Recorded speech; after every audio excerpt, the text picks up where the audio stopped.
Herzlich willkommen zu einem Sommerspezial aus der Aquarellwerkstatt. Es ist Sommer und wir machen jetzt gerade auch ein wenig Urlaub. Um euch die Wartezeit bis zum nächsten Video etwas zu verkürzen, laden wir hier in loser Folge ein paar Überraschungsvideos für euch hoch. Es handelt sich dabei um Zusammenschnitte einiger vergangener Live-Malabende. Falls ihr an so einem Live-Event demnächst auch einmal dabei sein wollt, schaut gerne in die Videobeschreibung. Dort findet ihr den Link zum Unterstützerbereich. Bei einer monatlichen Unterstützung unseres Kanals mit zum Beispiel 10 Euro bekommt ihr zusätzlich zu allen Skizzen und Fotos auch Zugang zu den monatlichen Livestreams.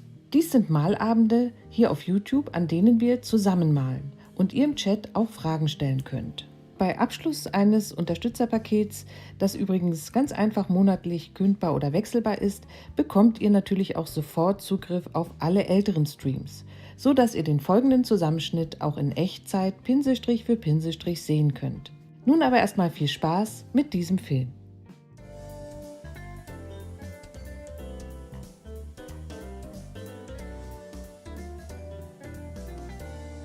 Herzlich willkommen, schönen guten Abend an alle.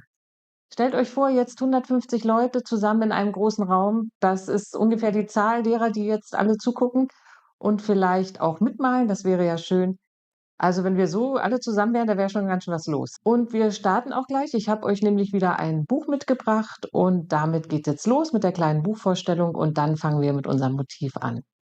Ein weiblicher Nerd der Aquarellmalerei, so würde ich sie bezeichnen. Nita Engle, ich spreche das jetzt einfach mal Engle ziemlich deutsch aus. Sie ist Amerikanerin gewesen, leider gestorben vor einigen Jahren, vor 6 Jahren. Ihre Eltern kamen aus Schweden nach Amerika. Von daher ist der Name vielleicht tatsächlich mit Engle gar nicht so falsch ausgesprochen. Ansonsten bitte ich um Nachsicht. Vielleicht wird die ein oder der andere sie schon kennen, denn so ganz unbekannt ist sie, glaube ich, nicht unter begeisterten Aquarellmalern. Und zwar unter all jenen, die besonders gerne mit sehr viel Wasser arbeiten, mit sehr viel Spritzen, experimentellen Techniken. Ja, das hat sie ausgezeichnet. Schon ein toller Titel. Also wie schafft man es, dass das Watercolor-Bild sich selbst malt? Ja, das ist so im Grunde genommen das, was sie auch Zeit ihres Lebens versucht hat, das Medium so zu verwenden, dass das, was da auf dem Papier entsteht, nur teilweise kontrolliert wird und quasi den Job alleine macht, ja, unter ihrer behutsamen Führung. Sie arbeitete in der Werbebranche in Chicago und New York und schuf dann Illustrationen. Also sie war angestellt als Grafikdesignerin und Illustratorin. Und da hat sie dann so gut Geld verdient, dass es ihr ermöglicht wurde, unabhängig als Künstlerin zu arbeiten. Dann war sie frei, ihren Wohnort zu wählen und kehrte an den Strand des Lake Superior in Marquette zurück und baute sich dort ein Atelier quasi in der Wildnis. Und das sieht man an diesen ganzen Bildern, die dort entstanden sind. Und das ist schon mal, also ich spreche auch gleich noch über ihre spezielle Art zu arbeiten, aber allein diese Sujets erinnern mich immer sehr an Schweden. Aber ich denke mal, dass in diesen naturbelassenen, riesigen Gebieten in den USA eben auch sowas ist. Und das hat sie angeregt zu malen. Ja, also diese weite, unberührte Natur. Also hier, wenn man so etwas sieht, ist es natürlich grandios. Ich hoffe, ihr könnt es gut sehen, ohne dass es spiegelt. Ihre einzigartigen Aquarelltechniken wie Werfen, Spritzen, Gießen und Sprühen sind legendär und wurden in Büchern und Videos dokumentiert. Es gibt anscheinend einen Dokumentarfilm mit dem Titel Wilderness Palette, Nita Engle in Michigan. Da würde es mich mal interessieren, ob den jemand kennt. Also das müsste man noch mal richtig recherchieren, weil das würde mich sehr interessieren, diesen Film mal zu sehen. Ich nehme an, da gibt es dann auch Interviews mit ihr und auch noch mehr über ihre Arbeitsweise. Es gibt, guckt euch das an hier, wie schön. Und das sind Riesenbilder oft. Also das ist 50 mal 70,5. Das ist ein ganzer Bogen. So Originale würde ich mir gern mal angucken. Vielleicht kommen jetzt ein paar Kommentare. Vielleicht hat jemand in Amerika schon mal was gesehen von ihr. Wäre ja interessant. Gut, dann das war das Buch für heute. Nita Engle. Dann fangen wir an mit dem Himmel. Und zwar mache ich eine kleine Wolke mit lichter Ocker und dann kommt einfach nur ein bisschen Ultramarinblau und Kobaltblau in den Himmel. Der Himmel ist sehr unspektakulär und flüchtig, denn das Hauptaugenmerk in diesem Bild ist auf dem Wasser und auf den Steinen und auf dem Strand. Ja? Also der Himmel soll überhaupt nicht irgendwie Attraktion auf sich ziehen. Ich mache die Fläche des Himmels nass mit klarem Wasser, denn ich möchte einen ganz weichen Wolkenverlauf jetzt haben. Ich gehe mit dem Nassmachen bis zum Horizont. Ja, also die Berge werden jetzt, die Berge oder das Ufer, was ich da hinten noch drauf male, nachher, wird erstmal mit Himmel unterlegt. Und dann nehme ich jetzt Lichter Ocker, schön strahlend. Also wenn man jetzt Schminkefarben hätte, dann würde ich eventuell Sienna Natur empfehlen oder das Lichte Ocker, wenn ihr jetzt kein Sienna Natur habt, ganz mit viel Wasser verwenden. Damit es soll nicht beige oder so werden, ja, kein Ockerton, sondern es soll nur so ein sanftes Glühen, so ein bisschen so ein was Warmes haben. So vielleicht nicht zu viel.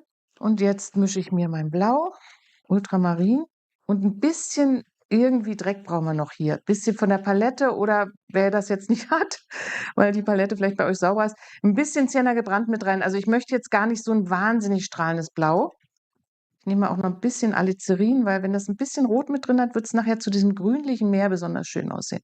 Und dann gehen wir hier, ja, das ist ganz schön, hier rein und gucken, dass wir schön so eine unregelmäßige helle Wolke hier stehen lassen, ja, das nicht zu regelmäßig ist.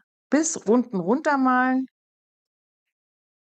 Und jetzt halte ich es ein bisschen schräg, weil es jetzt noch sehr nass ist, ja, damit es nicht so in eine Richtung fließt, sondern sich das schön weich hier auf meinem Blatt bewegt. Ne? Wenn ich es jetzt zu steil in diese Richtung, würde es hier nach unten so ein bisschen Fäden ziehen, nenne ich das immer. Also es würde so kleine Ausblühungen geben. Und wenn ich es jetzt nach hier halte, dann rinnt die Farbe oder bewegt sie sich noch ein bisschen nach da. Und wenn man es nach hier hält, bewegt sich ein bisschen nach da. Und wenn man das rotiert, also ein bisschen langsam dreht, dann bleibt die Farbe quasi an Ort und Stelle, so lange, bis es dann auch getrocknet ist. Und was ich halt immer mag, sind diese weichen Ränder innerhalb der Wolke. Ja, das finde ich wunderschön. Deswegen arbeite ich solche Himmel ganz überwiegend auf angefeuchtetem Papier.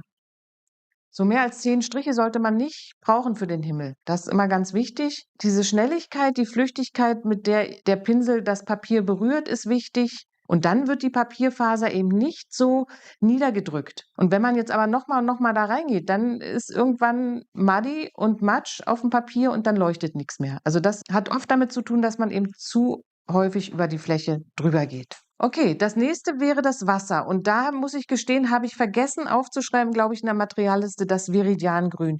Und das würde ich aber gerne mit verwenden. Und da würde ich euch mal hier auf einem Extrablatt kurz zeigen, wie ich jetzt diese Wasserfarbe mische. Also vielleicht, wenn ihr das Viridiangrün jetzt noch irgendwo besorgen könnt. Viridiangrün ist dieses ganz giftige, was ich hier vorhin schon ständig an meinen Fingern hatte. Grün, was man normalerweise im Kasten relativ schnell aussortiert, weil man es eben nicht benutzt, was sehr schade ist. Das ist dieses hier. Und man könnte jetzt auch zurückgreifen auf Chromoxidfeurig, wenn man das hat, oder auf Phthalogrün. Das sind alles ganz ähnliche Pigmente. Und hier ist es so, das ist ein schreckliches Grün, aber es ist eben hochtransparent und ein sehr leichtes Pigment. Das heißt, wenn ich es mit anderen Pigmenten mische, wird die Mischung immer noch leicht und strahlend bleiben. Das ist bei Grün selten der Fall, weil Grün ja oft schon ein gemischtes Pigment ist und dann eben was Dickes und was Unbewegliches ergibt, aber dieses Grün nicht. Und wenn ich das jetzt nehme und mit meinem Blau vom Himmel zusammenmische, habe ich zum Beispiel schon ein wunderbares Türkis, was dann auch gut zum Himmel passen wird. Guck mal hier, da haben wir schon eine super schöne Meeresfarbe, nur mit einem Hauch Viridian und dieser Himmelsmischung. Diese Grüns, diese 3, Viridiangrün oder Viridian Green heißt es ja auf Englisch, Chromoxidfeurig oder Phthalogrün. Das sind Grüns, die man nicht alleine verwendet, sondern als Mischgrüns. Und da sind sie unschlagbar, weil sie sehr transparent sind. Hier nochmal die Farbe mit ein bisschen mehr Grün und dem Blau. Ja, also ich mische jetzt Blau und Grün und ich mische dann auch ein bisschen wahrscheinlich Gelb oder lichter Ocker mit rein für einen Bereich im Meer, damit ich so ein bisschen so ein Flaschengrün habe. Ja, das mag ich, wenn es sich hier mit diesem Blau mischt, weil dann haben wir einfach im Meer auch so ein aufregendes grünliches Farbspiel, was wir oft ja haben in so einer Meeresgeschichte. Und das wiederum dann zu diesem rötlichen Himmel so ein bisschen in diese Komplementärgeschichte geht, Rot und Grün, aber eben sehr subtil. Aber dadurch, kriegt das Bild so ein bisschen, ja, Pfeffer. Das andere, was wir jetzt noch bedenken müssen, ist bei der Meeresfläche, dass ich ab und an hier den trockenen Pinselstrich einsetzen möchte, um so Wellen in der entfernten Distanz noch darstellen zu können. Das ist das hier hinten, diese kleinen Schaumwellen, die versuche ich mit dem trockenen Pinselstrich darzustellen. Das ist so eine ganz schnelle Möglichkeit, das zu zeigen. Hinten, dass das ein bisschen Bewegung hat im Wasser und da müssen wir dann mit dem Pinsel schnell übers Papier ziehen. Okay, los geht's. Machen jetzt erst mal das Wasser und dann machen wir nachher noch die Berge drauf. Ja, hier haben wir jetzt schon den durchbrochenen Pinselstrich. Da kommt schon die erste Welle rein hier. Jetzt werde ich schon ein bisschen variieren, ein bisschen mehr Gelb kommt rein. Das ist übrigens Cadmiumgelb, wen es interessiert. Die große Welle hier wird einfach ausgespart mit so kleinen tupfenden Bewegungen. Hier die Oberkante der Welle. Die Welle selbst werde ich dann später ausarbeiten. So, hier gibt es jetzt einen Bereich, der ist sehr waagerecht unter der Welle. Ah, hier kommt noch eine. Nee, so kleine nur. Da spritzt es schon so an die Steine ran. Und jetzt kommen die Steine. Die Steine übermale ich zunächst, aber der Bereich vor den Steinen, der soll ab und an ein bisschen weiß haben. Und damit ich, also Schaum, und damit ich das nachher nicht mühsam mit Deckweiß draufsetzen muss, das kann man natürlich auch machen, versuche ich es jetzt schon mal an der Stelle ein bisschen auszusparen. Auch hier können wir so ein paar helle Stellen immer vor den Steinen, so ein paar über die Steine rüber, aber vor den Steinen so ein paar helle Stellen stehen lassen.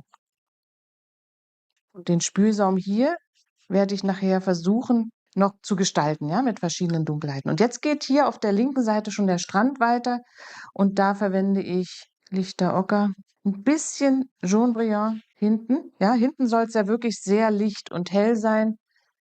So, und jetzt hoffen wir, dass es noch hier so nass ist mit dem Spülsaum, dass es eben weich.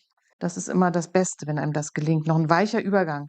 Immer die Steine ignorieren, fällt schwer. Jetzt kommt das Sienna gebrannt mit rein, hier nach vorne. Auch hier können wir so ein paar und Sienna gebrannt ein bisschen mischen mit dem Blau von vorhin. Und jetzt kommen wir ja in den vorderen Bereich hier vom Strand und da müssen wir natürlich ein bisschen mehr Pigment hier reinnehmen, ja?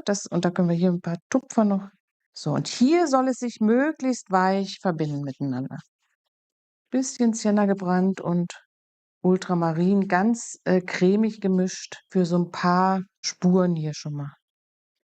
Das ist sozusagen Investition in die Zukunft, wenn das so ein bisschen belebt ist. Und ihr seht, dass ich das so ein bisschen diagonal schräg nach unten mache. Also der Sand fällt so ein bisschen ab. Hier ist es am tiefsten unten, wo das Wasser sich befindet. Dann können wir natürlich wieder, wie ich es ja immer gerne mache, reinspritzen mit dem Pinsel oder mit der Sprühflasche, dass wir schon mal so kleine Tröpfchenstrukturen hier bekommen in die feuchte Fläche wird gesprüht und dann entstehen so kleine Steinchen. Und da könnte man eben vorne größere Spritzer, wenn man das zielen kann, platzieren. Hier und hinten, wenn sie da ein bisschen kleiner wären, dann wäre es eben schön. Und größer werden sie, wenn ich den Pinsel nicht so trocken mache. Dann hat der halt sehr viel Wasser hier drin und dann spritzt er richtig große Tropfen raus. Und kleiner eben mit einem trockneren Pinsel oder dann für die Kleinen im Hintergrund die Sprühflasche nehmen. Auch hier muss man gut zielen. Ne, dann kriegt man da hinten auch noch kleine. Also, das mag ich immer sehr. Das ist halt so 'ne subtile Geschichte, die, sich quasi alleine malt und da entsteht so 'n schöner Effekt, den man nicht so richtig steuern kann, aber der oft sehr, sehr schön aussieht. Gut, so sieht's jetzt aus und das trocknet jetzt erst mal. Jetzt geht's weiter mit der erst mal ganz entspannt mit dieser entfernten Bergkette, die ist ja hier auf dem ja, vielleicht hier sieht man so 'n ganz kleines bisschen von irgend 'nem Berg. Das will ich 'n bisschen stärker machen. Hier seht ihr das hier mit 'nem schönen Blau-Grau, um einfach den Horizont noch mal 'n bisschen zu betonen. Und dafür mische ich mir jetzt Ultramarinblau. Hier liegen ja noch so Reste vom Strand, die können wir noch verwenden. Also, Ultramarinblau sage ich immer, es ist aber bei mir immer Ultramarinfeinst. Entschuldigung. Ultramarinfeinst von Schminke ist die Farbe, die ich da verwende. Also, Ultramarinblau und ein bisschen vom Alizarin für so 'n Blau-Violett. Und es ist ja dieser Hauch Strand war hier noch mit verwertet, hier 'n bisschen orange oder Sienna gebrannt und dann wird's eben nicht so leuchtend, ja? Das Braun oder diese Strandfarbe, die, wie sagt man, muted ist das englische Wort. Die bricht jetzt dieses Blau 'n bisschen auf. So, jetzt versuche ich hier diese Silhouette so 'n bisschen beweglich zu halten, dass nicht so gerade ist. Und hier geht's 'n bisschen runter und es entsteht eine Durchfahrt. Und hier kommt die nächste Insel. Und die geht natürlich 'n bisschen anders hier los als diese. Ja, also oh, da habe ich einmal gespritzt. Das ist jetzt dieses, Designprinzip Variation. Also, wenn ich jetzt hier 2 Inseln mache, dann gucke ich halt, dass die wirklich unterschiedlich sind. Die eine ist länger, die andere ist kürzer, die eine geht flach rein, die andere geht steil rein und die hier ist noch 'n bisschen dunkler an der Stelle, die ist hell hier, die ist dunkel hier, die ist hell da. Also, das sind alles so Sachen, die passieren so halbautomatisch. Unten kann man, wenn's hier sehr hell ist, unten noch mal 'n bisschen dunkler. Und jetzt würde ich schon anfangen, die Steine zu malen. Also eine gute Steinmischung ist ja immer Ultramarinblau und Sienna gebrannt. Die beiden Farben verwende ich ja für alles Mögliche, aber für Steine sind sie auch gut. Man kann damit diesen bläulichen Stein, eben Steinfarbe, gut malen und aber auch, wenn man will, noch mehr Braun in die Mischung oder mehr Wasser in die Mischung, dann kriegt man wirklich eine schöne Steinfarbe. Und eine andere sehr schöne Mischung, die ich sehr gerne verwende, ist Kobalt Türkis Light. Ja, ist ja auch eine Farbe, die ich häufig verwende, mit Alizarin Karmesin. Und das ist schon ziemlich spektakulär, was da 'n leuchtendes, helles, neutrales Grau, wenn man das möchte. Das ist jetzt ein bisschen rötlich hier, muss noch ein bisschen mehr Kobalt Türkis, immer noch rötlich. Das Alizarin, also Alizarin Karmesin, ist halt ein sehr dominantes Pigment. Jetzt habe ich es hier. Ja, jetzt ist es schön steingrau und zwar ganz hell und licht. Allein von der Charakteristik der beiden Pigmente ist es viel heller als dieses hier. Und das kann man sich ja zunutze machen. Und bei den Steinen wieder darauf achten, falls ihr es noch nicht bei der Skizze gemacht habt, verschiedene Größen, verschiedene Farben, verschiedene Formen, verschiedene Richtungen. Also wenn ein Stein quasi nach links guckt, guckt der nächste nach rechts. Dass nicht alles so gleich ist. Und Überlappungen sind wichtig bei solchen Sachen. Ja, nicht so sortiert ein Stein, noch ein Stein, noch ein Stein, sondern möglichst einen vor einem anderen malen oder einen hinter einen anderen. Dadurch entsteht dann diese Räumlichkeit. Und ich arbeite mich jetzt hier von links oben nach rechts unten durch. Ach so, und wenn ich jetzt so einen Stein male, dann kann ich halt hier im vorderen Bereich, da wo der Stein quasi im Wasser liegt, so ein bisschen weiß oder was hellblaues stehen lassen. Ja, und dann gibt's hier gleich so 'n bisschen Gischt. Also, das spritzt ja da so 'n bisschen hoch. Hier liegen so 'n paar Steine auf'm Sand und auch hier könnte man unten versuchen, nicht ganz gerade zu arbeiten. Und, ich mische jetzt einfach hier nach Belieben meine 5 Farben, die ich vorhin gesagt habe, die ich verwende. Man kann, wenn man will, oben 'n bisschen bläulicher auf so 'nem großen Stein, wenn man jetzt 'n großen Stein macht, oben 'n bisschen bläulicher, unten ein bisschen bräunlicher, weil unten würde die Sandfarbe auf den Stein reflektieren und oben würde die Himmelsfarbe, also, wenn der Stein glatt ist und von Wasser umspült, dann würde oben so 'n bisschen der Himmel reflektieren. Deswegen ist es nicht verkehrt, wenn man ihn oben 'n bisschen bläulicher macht, den Stein. Das wäre jetzt so 'ne ganz grobe Anhaltspunkt, ja, also und die verschmelzen jetzt erst mal die beiden Steine, die werden wir nachher noch separieren. Das wäre jetzt wichtig, dass diese Steine hier dunkel genug sind, damit sie sich immer noch gut ins Bild einfügen, ja? Und das ist immer, ja, die letzte große Frage, die übrig bleibt im Aquarell. Wie dick nehme ich die Farbe? Wie ist die Konsistenz? So, hier haben wir jetzt wieder 'n Bereich, wo der eine Stein, der hat schon 'ne andere Farbe als der, aber die gehen hier in diesem Bereich jetzt völlig lässig ineinander über und ich muss nachher dann, indem ich da was Helles auswasche, dann dafür sorgen, dass die beiden Steine wieder voneinander getrennt werden. So kann man sich das vorstellen. So weit jetzt erst mal zu meinen Steinen. Und jetzt ja, also die Welle, das hatte ich jetzt hier erst mal radiert. Und jetzt möchte ich zunächst mal mit meinem Flachpinsel bisschen hier oben die ein oder andere Kante anlösen. Manchmal gelingt mir das schon, wenn ich diese Welle male, vor allen Dingen, wenn ich größere Wellen male, versuche ich hier 'ne weiche Kante zu erzielen. Heute war irgendwas anderes im Kopf und da ist sie jetzt hier oben sehr hartkantig.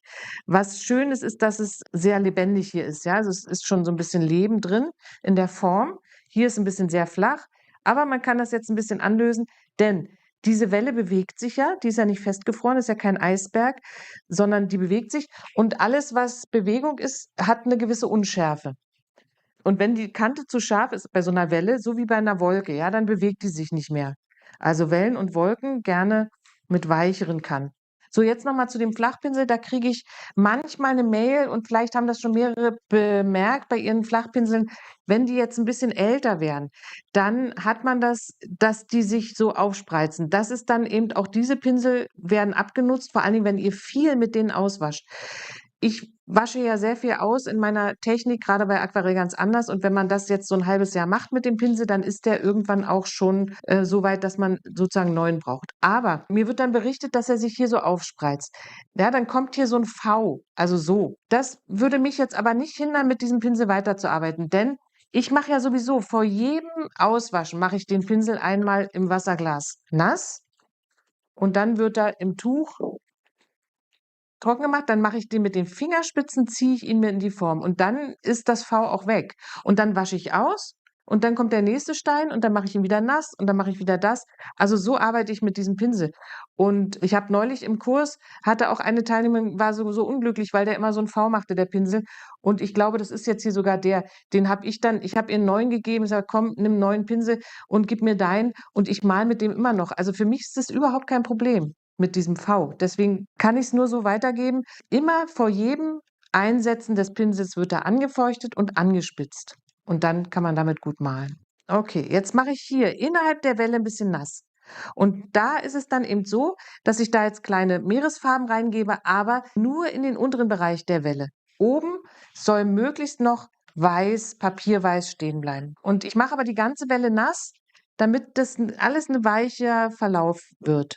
Also wieder nichts Hartkantiges. So, und jetzt habe ich hier noch so Reste vom Kobalt Türkis, das kommt hier rein, das darf sich selber malen. Und ein bisschen blau, ein bisschen rot, ein bisschen, ihr könnt sogar ein bisschen Ocker mit reinmachen. Und immer schön oben was freilassen. Und auch so ein paar waagerechte Linien hier oder mal ein bisschen eine größere Fläche. Und dann löse ich das so ein bisschen mit Wasser an, damit so ein Gefühl von Schatten hier darunter entsteht. Auch hier hinten bei der Kleinen könnte man es auch machen. Ja, unten drunter ist immer ein bisschen dunkler das Meer. Okay, dann würde ich jetzt mit dem Auswaschpinsel erstmal die Oberkante der vorne liegenden Steine etwas aufhellen. Auch wenn das vielleicht jetzt in der Wirklichkeit andersrum ist. Man hat vielleicht einen Stein, hier können wir es super sehen, der ist vorne halt dunkler und der hinten ist einfach heller, weil es ein anderer Granit ist oder so. Kann man natürlich auch malen. Aber das, was ich jetzt mache, ist einfach so, wenn hier Licht drauf scheint, wäre das die Gegebenheit und jeder kann es sofort verstehen. Also es ist sozusagen eine malerische Umsetzung, die funktioniert. Und man kann natürlich jetzt hier auch so einen großen Stein, der jetzt hier einfach so rumliegt, auch oben ein bisschen heller machen. Weil oben wäre Licht drauf, dann könnten wir hier den Stein ein bisschen heller machen. Also ich habe jetzt angefeuchtet, so gemacht mit dem Pinsel und jetzt geht's los. Und dann mache ich den hier ein bisschen heller. Und da hat er auch überhaupt kein V ausgebildet. Mit Fingerspitzengefühl. Und ich gucke dann auch, dass ich hier oben keinen dunklen Rand übrig habe. Und hier auch noch ein bisschen, immer oben links ein bisschen auswaschen. Und dann haben wir schon so eine Lichtsituation. Jetzt können wir zunächst mal noch ein bisschen Dunkelheit jeweils in den hinteren Stein einarbeiten. Ja, das war ja der dritte Schritt, dass man sagt, man setzt jetzt noch mal, man hat den vorderen heller und den hinteren macht man jetzt noch ein bisschen dunkler. Und den mittleren Tonwert, den teilen sie sich dann sozusagen wieder. Also da mache ich so, ich fange jetzt hier hinten an der Trennlinie zwischen dem vorderen und dem hinteren Stein die Dunkelheit zu setzen. Ist jetzt einfach wieder eine Mischung mit dem, wo ich den Stein gemalt habe. Und jetzt verblende ich das hier mit Wasser und dann haben wir die ganze Sache nochmal unterstützt. Und jeder muss es jetzt eigentlich sehen, dass hier zwei Steine sind. Einer ist vorne und einer ist hinten. So, dann mache ich jetzt schnell noch die Schatten hier an die Steine dran. Also die auf dem Sand liegen, die können ruhig einen ganz kleinen Schatten bekommen, finde ich. Macht die Sache noch ein bisschen plastischer. Wieder Ultramarinblau, Alizarin, Karmesin und ein bisschen von den Strandresten, also ein bisschen Sienna gebrannt auch noch mit rein. Relativ wässrige Konsistenz. Und dann gehe ich jetzt hier mit den Schatten so ein bisschen in die rechte Richtung. Okay, dann mache ich jetzt mal weiter. Und zwar mit klarem Wasser feuchte ich das hier mit zügigen Strichen an. Ja? Wenn es jetzt nicht alles nass wird, ist auch nicht so schlimm. Und es geht mir jetzt nur um die Fläche hier, wo das Wasser sich mit dem Sand verbindet. Die Steine selbst können gerne trocken bleiben. Das ist eigentlich schon ein schöner Bereich hier, da werde ich gar nicht mehr groß reingehen. Und jetzt mische ich mir, das scheint mir schon ziemlich perfekt zu sein. Das ist jetzt eine Restmischung aus Strandfarbe oder Steinfarbe. Es ist ziemlich viel Sienna gebrannt mit drin und ein ganz heller Tonwert. Und es wären jetzt nur die Zwischenräume zwischen diesen, so Schaumstraßen sind das, die sich hier bilden. Und die haben eben so eine spezielle Form. So, ich habe mir das hier mit Bleistift vorgezeichnet. Sieht man jetzt leider noch ein bisschen den Bleistiftstrich, den hätte ich besser wegradieren sollen. Hier habe ich es ja schon so ein bisschen angedeutet. Das reicht eigentlich schon, was hier so ist. Aber hier vorne hatte ich eben so das Bedürfnis, noch so ein bisschen diese Straße hier reinzumalen. Und da finde ich es immer ganz schön, wenn man das auf einem angefeuchteten Papier macht, sodass es jetzt hier wieder so ganz weiche Formen gibt. Und wenn da mal so eine harte Form dabei ist, auch schön, aber nicht nur harte Formen. Okay, jetzt möchte ich ein bisschen mit Deckweiß noch nachhelfen an den Stellen, wo ich nicht genug freigelassen habe vor den Steinen. Hier ist ganz schön mal die Stelle, ja. Ich wünschte, ich hätte mehr davon. Das ist hier dieses, wo es eben vor den Steinen noch dieser Schaum sich sammelt. weil der eben um die Steine herumfließt und das trage ich jetzt hier einfach so ein bisschen mit ein. Jetzt nicht bei jedem Stein, aber ein bisschen Weiß kann da schon noch vielleicht hier auch so drumherum fließen. Und das ist immer für mich wichtig, dass das Weiß wirklich direkt aus der Tube kommt und so mit durchbrochenem Pinselstrich aufgetragen wird. Dass es nicht zu glatt ist, dieser Farbakzent. Hier fehlt mir auch noch ein bisschen Weiß von der Welle. Und diese aufgetragenen weißen Stellen sind manchmal lässiger und überzeugender, als wenn man da was freilässt, was nachher dann irgendwie nicht passt, ja. Ich möchte hier noch einen kleinen Schatten unter den Strand machen, hier hinten. Da wäre es so, dass er hier noch schön im Wasser ein bisschen schattiert. Ja, also ich würde sagen, mein Bild, ich wüsste jetzt gar nicht, was ich noch machen sollte. Ich bin, glaube ich, ganz zufrieden. Gut, dann sind wir für heute fertig. Schönes Motiv, mir hat's viel Spaß gemacht und ich hoffe euch auch.